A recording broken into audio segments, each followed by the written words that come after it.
10 నిమిషాలన్నా 15 నిమిషాలు క్లోజ్ చేసిన. స్వామివారి ఆభరణాలు ప్రదర్శనగా పెట్టాలని కొద్ది రోజుల క్రితం వారు సిఐడి పరకామణి దొంగతనం కేసులో ఆయన ఒక నిందితుడుగా ఆయన్ని సిఐడి వారు పిలిస్తే ఆ పిలిచి బయటకు వచ్చిన సందర్భంలో వారు కొన్ని వ్యాఖ్యానాలు చేయటం, అవి చూసే వాళ్ళకి ఎంత వెటకారంగా ఉన్నాయి, ఎంత వ్యంగ్యంగా ఉన్నాయి, వ్యవస్థల పట్ల ఆయన చిన్నచూపు అని రకరకాలుగా మాట్లాడినారు. అవి అన్నీ మీకు తెలుసు. వాటిలో కొన్ని పసిఫిక్ మహాసముద్రంలో నీళ్ళెన్ని, సముద్రం లోతెంత, ఇంకొక సముద్రంలో ముసళ్ళు ఎన్ని ఉన్నాయి, వర్షం చిలుకులు ఇవన్నీ ఎవరైనా చెప్పగలుగుతారా అని కరుణాకరుడు చెప్పగలుగుతాడు. ఆయనకి భవిష్యవాణి, దూరదృష్టి, గతంలో పూర్వజన్మలో జరిగిన సంఘటనలు ఇవన్నీ కూడా చెప్పగలిగిన కారణజన్ముడు. ఈ సృష్టిలో ఆవరించిన మరొక కలియుగ బాబానాలనో లేకుంటే ఇంకేమనాలనో చెప్పాలి. ఎందుకు చెప్తున్నాను ఈ మాట అంటే,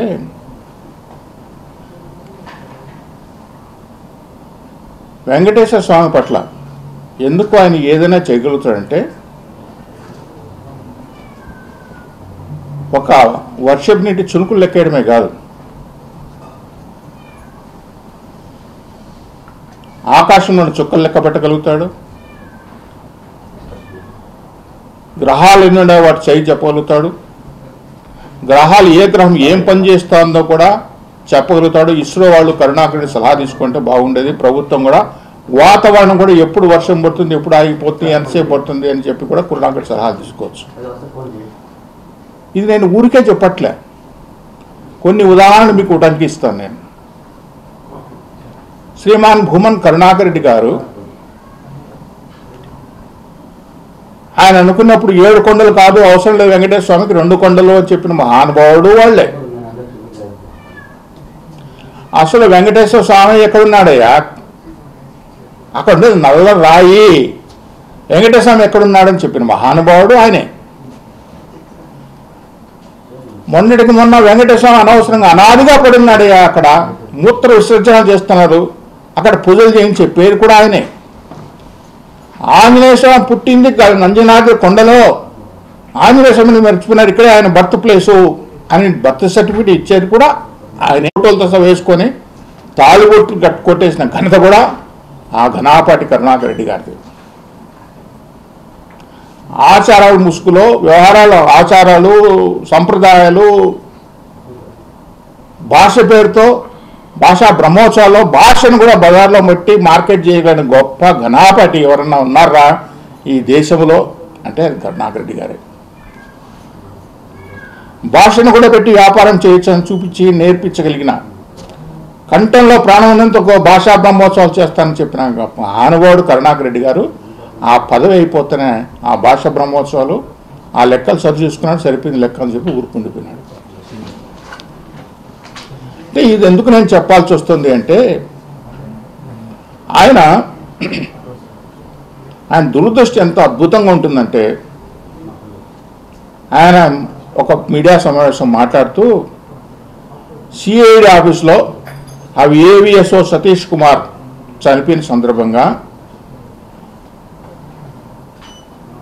ఆయన చనిపోవటానికి ఆత్మహత్య చేసుకున్నాడు. అక్కడ ఉన్న అధికారులు ఆయన్ని లం కొడక, కరుణాకరెడ్డి పేరు చెప్పకపోతే నిన్ను ఏమో చేస్తాము అని చెప్పబడితే ఆ ఒత్తిడి తట్టుకోలేక ఆయన ఆత్మహత్య చేసుకున్నాడని చెప్పి కలిగిన కూడా అక్కడ ఏం జరిగింది కూడా ఈయన దూరదృష్టిలో ఈయన తెలిసిపోతుంది. ఈరోజు సిగ్గుపడే పరిస్థితి వచ్చింది. మెడబట్టి గెట్టించుకున్నామే మీడియా సమక్షంలో అందరి చేతిలో. చేయడానికి తప్పు చేసి చంద్రబాబు నాయుడు గారు అరెస్ట్ చేసిన తీసుకుని స్టేషన్లతో మమ్మల్ని మెడబట్టి గెంటిన ఈ వాళ్ళు కూడా మర్చిపోలేకపోతున్నారు 3.5 సంవత్సరం నుంచి.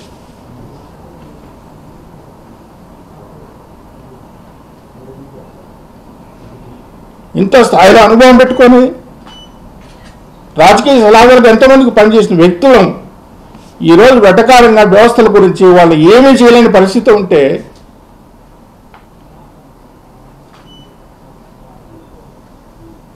వ్యవస్థల పట్ల అంత చిన్న చూపు ఉన్నప్పుడు కూడా కానీ ప్రభుత్వ పరంగా కానీ ఏమి కూడా ఎటువంటి దుర్మార్గులు ఇంకా మనం కట్టబెట్టి మాట్లాడుతున్నామే. నిరంతరము దేవస్థానం గురించి ప్రతిరోజు మీడియాలో పెట్టి ప్రతిరోజు వార్తల్లోకి ఎక్కాలి, ప్రతిరోజు చేయాలని చెప్తున్న ఒక దుర్మార్గుడు. ఈయన అధికార పార్టీనే కాదండి, ఈయన ఎంత గర్విష్ట అంటే వీళ్ళ బాస్ ఎవరైతే చెప్పుకుంటున్నా జగన్మోహన్ రెడ్డి గతంలో రాజకీయాలకు ముందు వాడు బచ్చా వారికి ఏం తెలుసు రాజకీయాలని చెప్పిన ఆ మాట చేసిన వ్యక్తి సాక్షాత్తు ఈ కరుణాకర్ రెడ్డి. ఇది నా ముందరే నాతోనే చెప్పిన మాట ఆయన. ఆ బచ్చా వానికి ఏం తెలుసు రాజకీయం అని చెప్పి. ఈరోజు మీరు ఇంకా మాట్లాడుతున్నాడు నెయ్యి కల్తీ అయినా ఇంతమంది అరెస్టులు అయినా ఇంకా అరెస్ట్ కాబోతున్నా ఇంకా మాట్లాడుతున్నా కల్తీ నెయ్యి ఇంకేం కావాలయ్యా మీకు? కల్తీ నెయ్యి సాక్షాత్ సిబిఐ చెప్పి కోర్టులో వేసి వీళ్ళందరినీ అరెస్ట్ చేయండి అని చెప్తే కూడా ఏ జంతువులు కలిసి చెప్పండి అని మీరు బరితెగించి మాట్లాడగలుగుతున్నారు. మిమ్మల్ని ఏం చేయాలి ఇంకా అంటే నేను అదే అధికారులు కానీ వాళ్ళు కూడా మాట్లాడుతున్నాం. ఈ బరితెగించిన వ్యక్తిని ఇట్లాగే వదిలేస్తారా? హిందువుల మనోభావాల ఆవేదన మీకు పట్టవా? ఇంత ఆవేదన చెంది గత కొన్ని సంవత్సరాల నుంచి మాట్లాడుతున్నాం. అయ్యాక తప్పులన్నీ తీసుకొచ్చి లేని తప్పులన్నీ పెట్టి ఏదో జరిగినట్లు మాట్లాడుతున్నారు. వీరిని అబద్ధాలు అపచారాలు నిరంతరం వెంకటేశ్వర స్వామి తీసుకొచ్చిన తర్వాత వెంకటేశ్వర స్వామిని గురించి మాట్లాడటం, భక్తుల మనోభావాలు దెబ్బతినటం, హుండీ దగ్గర నుంచి పోయిచ్చు చేసిన అపచారాలు. ఈ హుండీనే గతంలో తీసుకొచ్చి ఈరోజు హుండీలో లోపల ఉన్న హుండీలోనే దొంగతనం అయితే ఈ మహానుభావుడు ఇదే హుండీని తీసుకొని పదవిలో పెట్టాలని ప్రభుత్వం కూడా పెట్టాడే.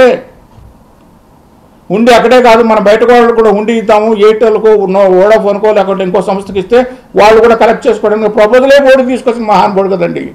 అది వెంకటేశ్వర ఆఫీస్కి లేకుండా ఆ ఉండి కూడా బయటకు వెళ్ళిపోయేది. ఇటువంటి వాడు ఒక మనము ఇంకా ఏమనాలి అతన్ని తీసుకొచ్చి ఈ పాలక మండలి అప్పచెప్పి దేవస్థానాన్ని అప్పచెప్పి ఆ పాపానికి రాజశేఖర్ మహానుభావుడు మంచి మనిషి అనేటువంటి కొండలో కలిసిపోయాడు.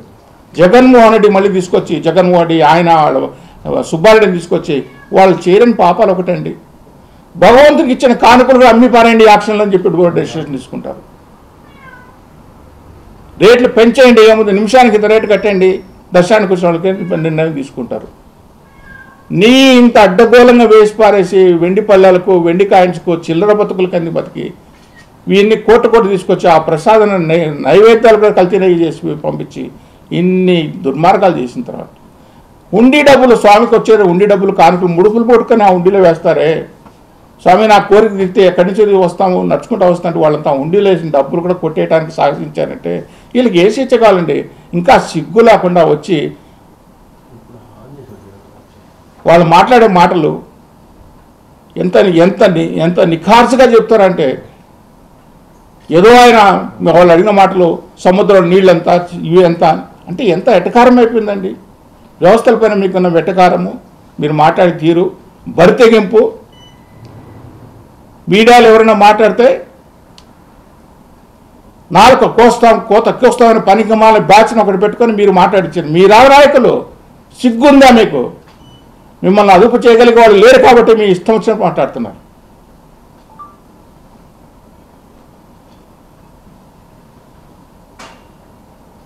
వ్యవస్థలు అంటే మీకు మీకే కాదు, మీ నాయకుడు జగన్మోహన్ రెడ్డి కానీ వ్యవస్థలను భ్రష్టు పట్టించి వ్యవస్థలను నాశనం చేసి వ్యవస్థ పైన గౌరవమే లేకుండా చేశాడు. మీరు వచ్చిన బ్యాచ్ అంతా అట్లా తయారైపోయింది. బరితెగించి మాట్లాడితే ఏమవుతుంది? మామూలు ఏం పీక్కుంటారు మమ్మల్ని? మిమ్మల్ని ఎవడేం పీక్కుండేది లేదు. ఆ భగవంతుడే ఆయన చూపు చూసినప్పుడే మీరే సర్వనాశనం అయిపోతారు.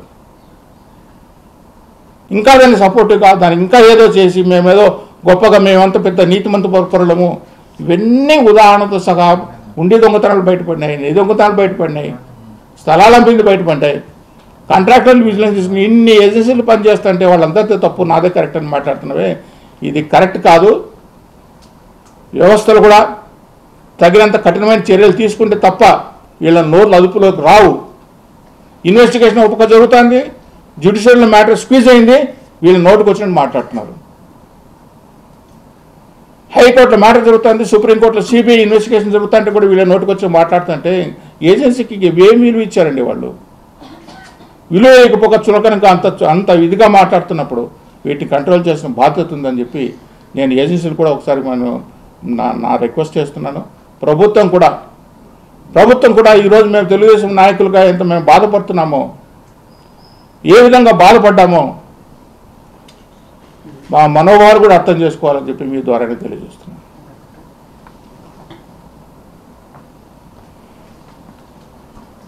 చెప్పండి. వైఎస్ఆర్సీపీ నాయకుడు మీరు ముఖ్యమంత్రిగా పనిచేస్తున్నారు జగన్మోహన్ రెడ్డి గారు. హిందువుల మీద విశ్వాసం లేదు కదా. అదే ఒకటి చెప్తాను నేను. మీరు గుండె మీద సాక్షి చేసి మీరు నమ్మే ప్రతి సంవత్సరం జెరూసలం పోయే మీరు ఆ యేసుక్రీస్తు మీద ప్రమాణం చేసి దేవస్థానంలో పొరపాటు జరగలేదు, కల్తీ జరగలేదు మీరు చెప్పండి. మీకు నిజంగా యేసుక్రీస్తువే మీకు ఆరాధ్య దైవం అయితే, బైబిల్ నిజంగా నమ్మేవాళ్ళు అయితే మీరు చేసిన మీ ఇంటి ముందర వెంకటేశ్వర స్వామి చెవిరెడ్డి భాస్కర్ వేసిన సెట్టింగ్ బయట పెట్టి లోపల యేసుక్రీస్తు సూక్తులు ఇంట్లో పెట్టుకుంటారే, మీరు నిజంగా దేవుడు ఒకటే, యేసుక్రీస్తునా వెంకటేశ్వర ఎవరు మనోభావాలు ఒకటి ఉంటాయి. అలాంటి మీరు గుండె మేము చేసుకొని చెప్పండి, మా వాళ్ళు తప్పు చేయలేదు, కల్తీ చేయలేదు నెయ్యి అని చెప్పగలుగుతారా? ఇదేదో రాజకీయం కోసం నిన్న మాట్లాడతాడు ఆయన వైవి సుబ్బారెడ్డి గారు. దీన్ని రాజకీయం చేయొద్దండి, రాజకీయమే ఉందండి. ఇన్ని ఎస్ఎస్సీలు పనిచేసి కల్తీ నెయ్యి అని చెప్తే ఎన్డీబీ రాజకీయం అనే పునరావాస కేంద్రమా? సిఎఫ్టీఆర్ అనేది బ్రహ్మాండమైన సంస్థ, ఆ సంస్థను కూడా పొల్యూట్ చేసి ఆ సంస్థ కూడా నాశనం చేశారే, ఆ సంస్థలు కూడా రాంగ్ రిపోర్ట్ తెప్పించగలిగే పరిస్థితి తీసుకొచ్చారే మీరు. దేనికంటే సిద్ధాస్తులు అయినప్పుడు మీరు ఏదైనా చేయగలుగుతారు, ఏ సిస్టమ్నైనా మేనేజ్ చేయగలుగుతారు. ఎన్డీడీబీ ఏమైనా ఇదేమన్నా రాజకీయ పునరావాస కేంద్రం అది ఎవరు చెప్తే చేయడానికి కాదు కదా. అక్కడ కూడా వచ్చి కల్తీ చేశారు, నెయ్యి ఇందులో కలిసినాయి అన్ని రాసి ఇందులో ఏమేమి కల్తీ ఏంటుంది కూడా ఆస్పెక్ట్ గతంలో మీడియాకు కూడా రిపోర్ట్ కూడా నేను చూపించడం కూడా జరిగింది. ఇంకా దాని గురించి దాన్ని వెనకేసుకుని రావటము. మీరు నిజంగా మాట్లాడితే కరుణాకర్ చెప్తే మీకు రాజకీయ బచ్చ అని చెప్పింది, కరుణాకర్ చెప్పిన మాట నిజమే అవుతుంది. మీ నాయకుడు మీరు రోజు వీరంగం చేసి ఆ నాయకుడు చిందులేసే నాయకుడు సృష్టికి మరో సృష్టి చేయగలుగుతాను చెప్పుకునే నాయకుడు కరుణాకర్ రెడ్డి గారు, ఆయన చెప్పగలుగుతాడు దానికి సమాధానం. చెప్పండి మీరేదో అడుగుతున్నారు. లేకుంటే ఇంకెవరన్నా మహానుభావులు నేను ఆయన చెప్పినంత చెప్పలేను, కానీ ఆయన చెప్పిన భాషలో చెప్పాలంటే ఒకటి ఉంది తెలుగులో. ఈయన లాంటి కవి రాసినప్పుడు 1,00,000 భక్ష్యములు భక్షించు లక్ష్మయ్యకు ఒక్క భక్ష్యం భక్షించుడు లక్ష్యమా అన్నట్టు. అంటే అర్థమైందా? 1,00,000 భక్ష్యములు అంటే చేపలు భక్షించు తినేవాడికి లక్ష్మయ్యకి ఒక్క భక్ష్యం ఒక చేప తినడం లక్ష్యమా? 1,00,000 భక్ష్యములు భక్షించు లక్ష్మయ్యకి ఒక్క భక్ష్యం భక్షించు లక్ష్యమా? తిమింగళాలకు లెక్కేసి తిమింగళాలనే మింగినవాడు ముసళ్ళంతా. ఆయనకి తిమింగళాన్ని మింగగలిగే కెపాసిటీ ఉన్నవాడికి ఇవన్నీ ఒక లెక్క. ఏమైనా మాట్లాడగలుగుతాడు. గుడి ఎక్కడుంది? వెంకటేశ్వర నల్ల రాయి అక్కడ అని చెప్పి బహిరంగంగా చెప్పగలిగిన వాడు ఈరోజు మళ్ళీ వచ్చి అక్కడ వెంకటేశ్వర విగ్రహం పడిపోయింది, పూజా పునస్కరణ నోచుకోలేదు, మూత్ర విసర్జన చేస్తున్నారు. నువ్వు పరకామని తీసుకెళ్ళి బయటకు పెట్టావే, గుడిలో ఉన్న పరకామని తీసుకొచ్చి మీరు మీ ముగ్గురు కలిసి మూర్ఖులనాలనా ముఠానాలనా తీసుకొచ్చి పెట్టారే. ఇప్పుడు ఆ పరకామని ప్లేస్లో ఏం జరుగుతుంది తెలుసా? నువ్వు చెప్పి ఆ మూల విసర్జనలు అక్కడ జరుగుతున్నారు రాత్రుల పూట. ఆ ప్రదేశం అంతా ఖాళీగా ఉంది. ఈ అపవిత్రత కారణం ఎవరు? మీరు కాదా? అపవిత్రానికి బీజం వేసి మీరు కాదు కదా? వెంకటేశ్వర అంత పవిత్రమైన స్థలాన్ని అపవిత్రతం చేసి సర్వనాశనం చేసే సాంప్రదాయాలను మడిగట్టుకుని మీరు చేసిన పనికిమాల పనుల వల్ల దర్శనాన్ని మార్చేశారు, లడ్డూలు మార్చేశారు, పూజా కార్యక్రమాలు మార్చేశారు. నీ ఇష్టం వచ్చిన 10,000 రూపాయలు బ్లాక్లో ఉందని చెప్పి శ్రీవాడిపేటతో అఫీషియలైజ్ చేసి పారేశారు. అంటే ఇప్పుడు ఎవరు ఏం చేయాలన్నా కూడా గరుడ సేవ చేయాలంటే బ్రహ్మోత్సవాల్లో గరుడ సేవ చాలా ప్రాముఖ్యమైన రోజు. ఆ రోజు రష్ ఎక్కువ వస్తారు కదా, నెలకొకసారి పెట్టేద్దాం, నెలకొకసారి గరుడ సేవ చేయండి. వైకుంఠ ఏకాదశి ఈవెన్ వైకుంఠ ఏకాదశి ద్వాదశి రోజు మీరు పుట్టినప్పటి నుంచి నేను పుట్టినప్పటి నుంచి అదే ఉంటే 10 రోజులు చేసేద్దాం. ఏదో స్వాములు పట్టుకొచ్చారు, వాళ్ళంతా రిపోర్ట్ ఇచ్చారు. ఆంజనేయుడు ఇక్కడే పుట్టాడు, ఒక సర్టిఫికేట్ స్వాములు తీసుకొచ్చారు, వాళ్ళు చెప్పారు 100 కోట్లు ఖర్చు పెట్టండి. ఇవన్నీ తీసుకొచ్చి సర్వనాశనం తీసుకొచ్చి పెడితే ఇప్పుడు అవన్నీ తీసుకొచ్చి ఏమైనా బయట చేయాలంటే భయపడే పరిస్థితి వచ్చింది.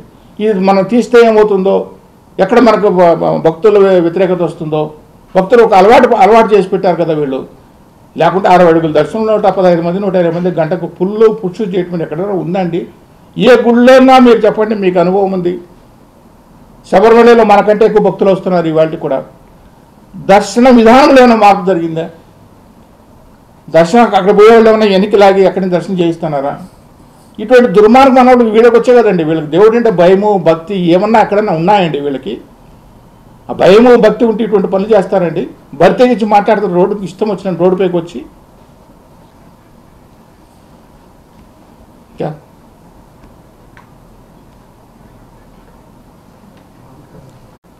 ఆ మహానుభావుడు మా ఊర్లో కళ్యాణ మండపం కట్టండి, ఇప్పుడు కూడా ఆయన అధ్యక్షుని కోరికలు ఉన్నాడు, మంచి శాసనసభ్యుడుగానే ఉంటాడు ఆయన. కళ్యాణ మండపం కట్టండి అని చెప్తే ఆయన లెటర్ ఇస్తే కళ్యాణ మండపం శాంక్షన్ చేశారు. ₹1,00,00,000 ఖర్చు పెట్టి కళ్యాణ మండపం కట్టారు. ప్రభుత్వం మారిందో ప్రభుత్వం మారకముందో ఆస్తి వాళ్ళు భార్య పెడితే ట్రాన్స్ఫర్ చేశారు. వీళ్ళు తొందరపడిపోయి కళ్యాణ మండపం కట్టేశారు. లెటర్ ఇచ్చాడు ఇస్తాడని. ఇప్పుడు ఆస్తి వాళ్ళ భార్య పేరుతో పెట్టింది. ఈ కళ్యాణ మండపం ఎవరిదండి? వాళ్ళ భార్యదా? దేవస్థానం ఖర్చు పెట్టింది దేవస్థానం. ఇంత నీచమైన అరాచకమైన పనులు చేసి వీళ్ళంతా అటువంటి వాళ్ళు మళ్ళీ దేవుని సేవ చేయడం కోసం మేము వస్తాము. అన్నీ చెప్పా కదా, అన్నమయ్య జిల్లా ఒక ఎమ్మెల్యే ఎవరున్నాడు వైసీపీలో లెక్కేసుకో. అంటే ఇటువంటి చేయటానికి కూడా మనకు మనసు అని ఒకటి ఉంది. దేవుడి సొమ్ములతో మనం ఆట ఆడుకోవచ్చా అనేది ఏమాత్రం లేకుండా పోతే ఇప్పుడు ఆ కళ్యాణ మండపం ఎవరిది? అది దీనిపైన మళ్ళీ ఒక కేసు, మళ్ళీ ఒక ఎంక్వైరీ, మళ్ళీ ఇన్ని చేసుకోవాలి. ఎటువంటి సాహసం చేశారండి వీళ్ళు? ఎప్పుడు జరిగింది ఇది? ఆయన భార్య మీద మొన్న ఇటీవల 5 నెలలు 6 నెలల క్రితం పేపర్లు, మీ ఆంధ్రజ్యోతి పేపర్లో పెద్ద కథనం కూడా వచ్చింది. ఈ పీరియడ్లో ఇప్పుడు 5-6 నెలల క్రితం శాంక్షన్ జరిగింది. ధర్మారెడ్డి గిరిగేట్ ఆయన లెటర్ ఇచ్చింది ఆయన పీరియడ్లో. వైసీపీ గవర్నమెంట్ లెటర్ ఇచ్చి కళ్యాణ మండపం కట్టమని చెప్పి అక్కడ ఇచ్చాడు. కళ్యాణ మండపం వీళ్ళు తొందరగా ఆయన అడిగింది ఆలస్యం ఇచ్చేశారు. రవికుమార్ దొంగతనం చేయించిన వాళ్ళు ఎవరు? రవికుమారే చేశాడా? రవికుమార్ వెనక ముఠా ఉంది కానీ ఇంత ఇన్వెస్టిగేషన్ జరుగుతుంది. రవికుమార్ని ప్రేరేపించింది ఎవరు దొంగతనానికి? ఇది 1 సంవత్సరంలో 6 నెలలు జరిగింది కదా, 20 ఏళ్ళ నుంచి 15 ఏళ్ళు వస్తుందని ఎంక్వైరీ జరుగుతుంది కదా. మరి మీరే కదా ఆయన దాని ముందు వెనక పక్కన ఆ పక్క ఉంది. ఆ దొంగతనానికి ప్రేరేపించింది మీరు. సరే, ఆయన అంత ఇంత ప్రాయశ్చిత్తం వచ్చింది, అది ఆస్తులు ఇచ్చాడు, ఎంతో నిజమో అబద్ధమో అది పక్కన పెడితే మీకు ప్రాయశ్చిత్తం ఏది? కొట్టేస్తారు కదా, మొత్తం ఆస్తులన్నీ కొట్టేస్తారు కదా. ఆయన దగ్గర రేపు ఇన్వెస్టిగేషన్ బయటకు వస్తాయి కదా, ఆయన దగ్గర ఎవరెవరు ఆస్తులు రాయించుకున్నారని వచ్చినాక అన్ని విషయాలు బయటకు వస్తాయి కదా. మనిషికి ఎవరైనా చచ్చే లోపల ప్రాయశ్చిత్తం కొంచెం అవసరము, బాధ అవసరము. ఇప్పుడు నేను కూడా ఎందుకు మనసు బాధపడినాను? ఇంత వ్యంగ్యంగా ఇంత ఇదిగా మాట్లాడుతున్న వ్యవస్థల గురించి. ఈ వ్యవస్థలు మా కర్మలో అక్కడ దురదృష్టమో కానీ అధికార ప్రభుత్వంలో ఉండి కూడా పోలీస్ వ్యవస్థ ఇంత అన్యాయంగా ఇంత దారుణంగా ఒత్తాసు పలుకుతూ ఉంటే వాళ్ళకు ఉంటే మేము మెడగట్టించుకున్నాను. మా బాధ మాకు ఎట్లా ఉంటుందండి? చేయరాని తప్పుకు ఇంట్లో తీసుకుని మీ మీడియా సాక్ష్యంలో చంద్రబాబు గారిని అరెస్ట్ చేసిన రోజు తీసుకెళ్ళి తెల్లవాళ్ళతో తీసుకొచ్చి అక్కడ కూర్చోబెట్టారు. ఇది కరెక్ట్ కాదు.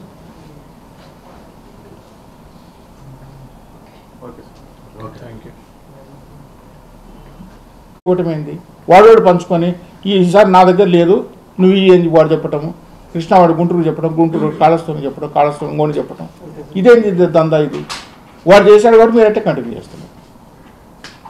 అందువల్ల ఈరోజు అన్నం ఎందుకు అవుతుంది? పొడిగా మల్లెపూలాగా ఉన్న అన్నము ఆయిల్ ఎందుకు కాలేకపోతుంది? వస్తున్నారు కాబట్టి తినేవాళ్ళంతా ఏదో అన్నదానం ప్రసాదం కాబట్టి తింటున్నారు. నేను అంత రేటు ఇస్తున్నప్పుడు, మయూర హోటల్ అంత అద్భుతమైన భోజనం ఇస్తున్నప్పుడు నేను ఎందుకు ఇవ్వలేను?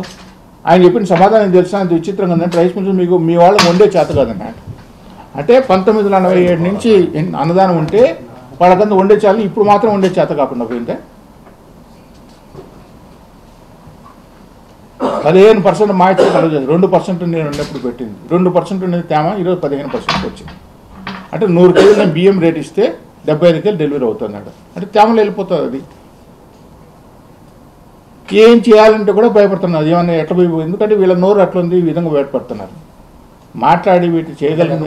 వైసీపీ కూటమి భయపడుతుంది అంటే చేయలేకపోతున్నారు కదా మరి. ఇప్పుడు వైసీపీ చేసిన తప్పులన్నీ మనం ప్రతిదీ వాళ్ళు చేసిన కార్యక్రమాల్లో ఇదే ఎగ్జాంపుల్. రైస్ని తీసుకొచ్చి రైస్ మిల్ స్వచ్ఛందంగా టెండర్ పిలవడానికి ఎందుకు దాంట్లో మినిమేషన్ లెక్కేసుకోవాలి? రైస్ మిల్ అసోసియేషన్ నుంచి కాబట్టి టెండర్ బిల్స్ మనం అన్ని ఎట్లయితే టెండర్ పిలుస్తున్నామో కండిషన్స్ పెట్టండి. టెండర్ బిల్స్ రైస్ తీసుకోవడానికి వచ్చిన ఇబ్బంది ఏంటి? అంటే అది ఏదో తప్పు చేశారు కాబట్టి మనం అట్లే ప్రతిదీ అట్లే జరుగుతుంది కదా. ఇప్పుడు హిట్ టీవీ యాప్, ఇందులో short news, live news, entertainment shows, movies, digital magazines తో పాటు మీ జిల్లా వార్తలను కూడా ఫ్రీగా చూడొచ్చు.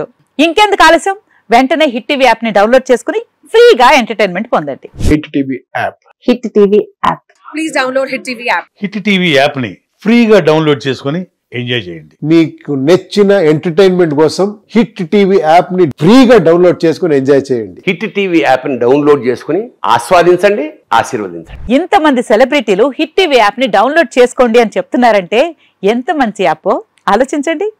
అమెరికా అమెరికా అమెరికా అమెరికాలో చదవాలనుకునే వాళ్ళకి విశ్వసనీయమైన పేరు మన శౌర్య కన్సల్టెన్సీ. UK లో 1 year masters, UK లో 1 year masters, 2 years work permit up to 5 years visa. Contact Saurya Consultancy. Contact 89851 89851.